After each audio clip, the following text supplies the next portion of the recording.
हाथी के खाने पीने रहने सहने का क्या इंतजाम करेगा। उसने देखा कि हाथी को खिलाते खिलाते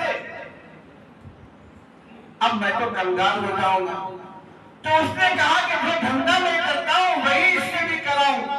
वो हाथी को लेकर दरबारों यानी गली कोचों में घूमता था, बाजारों में घूमता था, और लोग खुश होकर हाथी को कुछ पैसे दे देते थे। अब बादशाह तक शिकायत पहुंची, कहा कि हजरत आपने जो इनाम उसको दिया है उसने तो उस इनाम की तजलील कर दी है, उसने तो तमाशा बना दिया, आपके उस हाथी को भीख बनवा रहा। बादशाह को गुस्सा आया और उसने कहा कि पकड़ गया।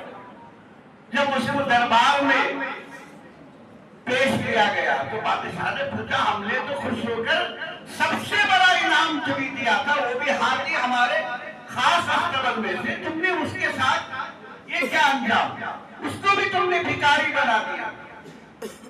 उसने बादशाह के सामने सर झुकाते हुए कहा, आलीजा मैं एक गरीब आदमी हूं, मैं आपके पास इस उम्मीद से आया था कि मेरी जवान बेटी की शादी में कुछ मदद मिल जाए, और आपने हाथी मेरे गले में बांध दिया।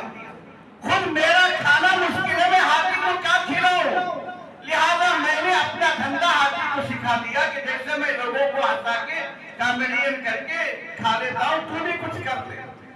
तब बादशाह को एहसास हुआ, अरे मैंने हाथी तो दे दी मगर हाथी के साथ उसके अखराजात और इनामात में नहीं दे पाए। तो मैं ये वाकया इसलिए बता रहा हूं कि हम हाथी को किसी गरीब के गले में बांध दिए। मस्जिद अल्हम्दुलिल्लाह बहुत आलीशान है, और मस्जिद जो अल्लाह के लिए बनाएगा जन्नत में अल्लाह उसके लिए आलीशान मकान बनाएगा। बल्कि बात रिवायतों में है, अगर कोई आदमी तीतर के घूसने के बराबर भी अल्लाह का मस्जिद बनाए उसे जन्नत में अल्लाह खड़ देंगे। चीते के घूसने का तो कोई मस्जिद नहीं बनता, मगर इतना पैसा भी किसी गरीब और मुखलिस का लग गया तो अल्लाह उस पर इनाम देंगे।